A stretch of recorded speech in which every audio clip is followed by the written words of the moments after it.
Hello everyone, welcome to Shine Academy. तो आज के वीडियो में हम लोग स्टार्ट करने वाले हैं एक्सरसाइज 1.3 और उससे पहले के एग्जांपल्स। अगर आप एक्सरसाइज 1.3 अच्छे से समझना चाहते हैं तो आप पहले इस वीडियो को देखिए जिसमें मैंने बताया कि रूट 2 को इरेशनल कैसे प्रूव करते हैं। अगर आप वो सीख जाते हैं तो इस एक्सरसाइज में आपको कोई दिक्कत नहीं आएगी। रूट 2 को इरेशनल प्रूव करने वाला वीडियो आई बटन पर आ रहा है, आप वहाँ से पहले उसे देख लीजिए। तो इस एक्सरसाइज को शुरू करने से पहले मैं ये मान के चलूंगा कि आपको रूट 2 के इरेशनल वाला प्रूफ आता है। अब सबसे पहले इसमें आता है एग्जांपल नंबर 9, जिसमें कि हमको रूट 3 को इरेशनल प्रूफ करके बताना है। तो अगर आप रूट 2 का इरेशनल प्रूफ सीख चुके हैं तो रूट 3 के इरेशनल वाले प्रूफ में कुछ भी नया नहीं है, सेम स्टेप्स हमको रिपीट करने हैं, बस वैल्यूज का थोड़ा थोड़ा डिफरेंस आएगा तो वो आपसे ईजिली हो जाएगा। तो अब हम सीधे चलते हैं एग्जाम्पल 10 में, जिसमें हमको प्रूव करना है कि 5 माइनस रूट 3 इज इरेशनल। तो जैसा कि आपने रूट 2 के इरेशनल वाले प्रूफ में देखा था, उसी तरीके से यहां पे भी हम कॉन्ट्राडिक्शन का मेथड इस्तेमाल करेंगे और हम लिखेंगे कि let 5 minus root 3 be rational. अब इस प्रूफ में आपको एक चीज ध्यान देनी है कि हम रूट 3 को इरेशनल पहले से ही मान के चलेंगे, क्योंकि हम पहले ही प्रूफ कर चुके हैं कि रूट 3 इरेशनल होता है, तो उस रिजल्ट को हम डायरेक्ट यहां पे इस्तेमाल कर सकते हैं। अब आपने 5 माइनस रूट 3 को रेशनल अगर बोल दिया है तो आप यहां से लिख सकते हो कि 5 minus root 3 is equal to a upon b. और रेशनल की कंडीशन क्या होती है मैं आपको बता चुका हूं, a and b are integers. ये आपको अच्छे से याद होनी चाहिए, b not equal to 0 and a and b are coprime. तो ये कंडीशन हमने यहां पे लगा दी है। अब आप देखिए कि हम इसको रीअरेंज कर सकते हैं। आप रूट 3 जो कि इरेशनल पार्ट है उसको हम अलग ले जाएंगे और जो रेशनल पार्ट है या फिर जो इंटीजर्स हैं उनको हम इधर लेके आएंगे। देखिए ये इंटीजर है, ये इंटीजर है और ये इंटीजर है, तो इसको हम लेफ्ट हैंड साइड में लेके आते हैं। तो 5 इज इक्वल टू, अब ये प्लस में है तो इधर आके माइनस में हो जाएगा, तो minus a upon b. This is equal to minus root 3 इधर जाएगा तो प्लस का रूट 3 हो जाएगा। अब आप यहां से इसका एलसीएम लेंगे तो ये कितना आ जाएगा b, और ये आएगा 5b minus a, this is equal to root 3।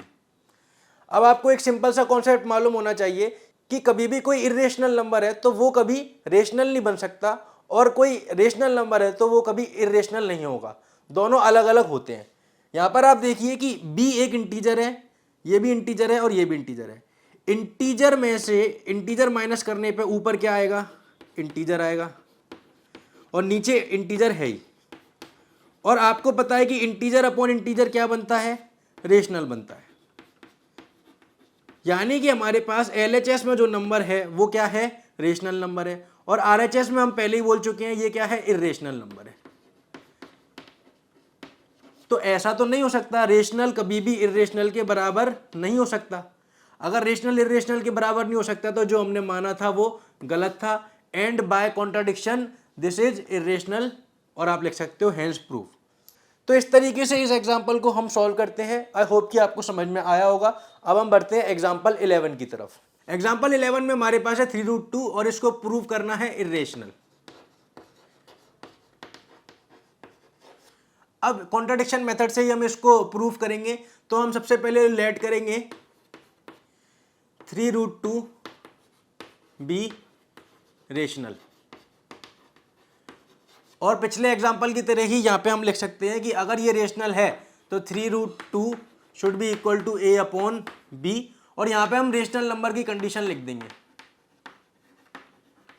जो कि मैं पहले भी आपको बता चुका हूँ और वो आपको मालूम होनी चाहिए क्योंकि वो बहुत इंपॉर्टेंट होती है। अब यहाँ पर आपको पता है कि ए इंटीजर है, बी इंटीजर है, 3 इंटीजर है और रूट 2 इरेशनल है। ये हम पहले के एग्जाम्पल्स की मदद से बोल सकते हैं, उसका डायरेक्ट इस्तेमाल कर सकते हैं। तो आप इसको रीअरेंज करेंगे तो ये कितना हो जाएगा, आप इस वाले 3 को राइट हैंड साइड में पहुंचा दो क्योंकि सब कुछ इंटीजर वहां पे पहुंच जाएंगे। तो रूट 2 इक्वल टू कितना आ जाएगा, ए अपॉन 3b। अब पिछले एग्जाम्पल की तरह ही हम बोल सकते हैं कि ये एक इंटीजर है, 3 into b, integer into integer क्या आएगा, एक इंटीजर आएगा। तो राइट हैंड साइड में क्या बना, इंटीजर अपॉन इंटीजर। तो राइट हैंड साइड में क्या आ गया है, रेशनल नंबर, क्योंकि इंटीजर अपॉन इंटीजर क्या होता है, रेशनल, और LHS में आप देख सकते हैं क्या है, इर्रेशनल। और ऐसा तो नहीं हो सकता कि कोई इर्रेशनल नंबर कभी रेशनल के बराबर हो जाए, तो बाय कॉन्ट्राडिक्शन जो हमने माना था वो गलत निकला, और ये क्या है, इर्रेशनल प्रूफ हो चुका है। तो इस तरीके से एग्जाम्पल नंबर 11 सॉल्व होता है। अब हम बात करते हैं एक्सरसाइज 1.3 की। एक्सरसाइज 1.3 का क्वेश्चन नंबर 1, इसमें हमको रूट 5 को इर्रेशनल प्रूफ करना है। इसमें कुछ भी स्टेप अलग से नहीं है। अगर आप रूट 2 को इर्रेशनल प्रूफ करना सीख चुके हैं तो आप रूट 5 को भी इर्रेशनल प्रूफ कर सकते हैं। रूट 5 को इर्रेशनल प्रूफ करने के लिए कोई स्टेप अलग से आपको इस्तेमाल नहीं करना है, सारे के सारे स्टेप रूट 2 वाले ही रहते हैं। तो अगर आपको रूट 2 इर्रेशनल प्रूफ करना नहीं आता है तो जो वीडियो मैंने बनाया है आप उसको देख सकते हैं, उसमें मैंने डिटेल में समझाया है कि रूट 2 को इर्रेशनल कैसे प्रूफ करते हैं। क्वेश्चन नंबर 2 में 3 + 2 रूट 5 को हमको इर्रेशनल प्रूफ करना है, तो आप इसको एग्जाम्पल 10 की मदद से सॉल्व कर सकते हैं, जो कि बिल्कुल सेम टू सेम इसी जैसा सवाल है। अब हम बात करते हैं क्वेश्चन नंबर 3 की। पार्ट फर्स्ट में हमारे पास है 1/√2 को इर्रेशनल प्रूफ करके बताओ। तो सबसे पहले हम हर बार की तरह इसको भी लेट कर लेंगे कि 1/√2 इज रेशनल, और रेशनल माना है तो हम लिख सकते हैं 1/√2 इज इक्वल टू a/b, और इरेशनल की कंडीशन यहाँ पे लिखनी पड़ेगी हमारे। तो यहाँ पे रेशनल की कंडीशन लिखनी पड़ेगी, वो मैं आपको पहले ही बता चुका हूँ वो क्या है। अब आप देखिए कि 1/√2 को हम रेसिप्रोकल ले लेंगे तो क्या हो जाएगा, नीचे वाला ऊपर आ जाएगा, ऊपर वाला नीचे आ जाएगा, तो √2 बराबर कितना आ गया, b/a।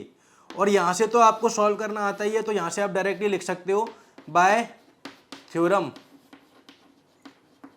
1.4 √2 is irrational. तो अगर √2 इरेशनल है तो ये जो चीज है वो इसी से आई है, इसीलिए ये भी क्या हो गया, इर्रेशनल हो गया। तो अब हम बात करते हैं सेकंड पार्ट की। सेकंड पार्ट में 7√3 को इर्रेशनल प्रूफ करना है। तो ये जो पार्ट है वो एग्जाम्पल 11 जैसा ही पार्ट है, इसमें अलग से बताने जैसा कुछ भी नहीं है। सेम इसी तरीके से थर्ड पार्ट भी आप खुद से कर सकते हैं। आई होप कि आपको समझ में आया होगा। इस तरीके से एक्सरसाइज 1.3 कंप्लीट होती है। तो वीडियो कैसा लगा आप कमेंट करके जरूर बताना। अगर आपको वीडियो से कुछ सीखने मिला है और आपको वीडियो पसंद आया है तो आप वीडियो को लाइक कर दीजिए, और इसी तरीके के वीडियोस देखने के लिए चैनल को सब्सक्राइब कर दीजिए। अगर आप कुछ बात करना चाहते हैं या फिर आपके कोई डाउट है तो आप मुझे इंस्टाग्राम पर फॉलो कर सकते हैं, लिंक डिस्क्रिप्शन में आ रही होगी। तो आज के वीडियो के लिए इतना ही। अब हम मिलेंगे अगले वीडियो में, जब तक के लिए बाय बाय।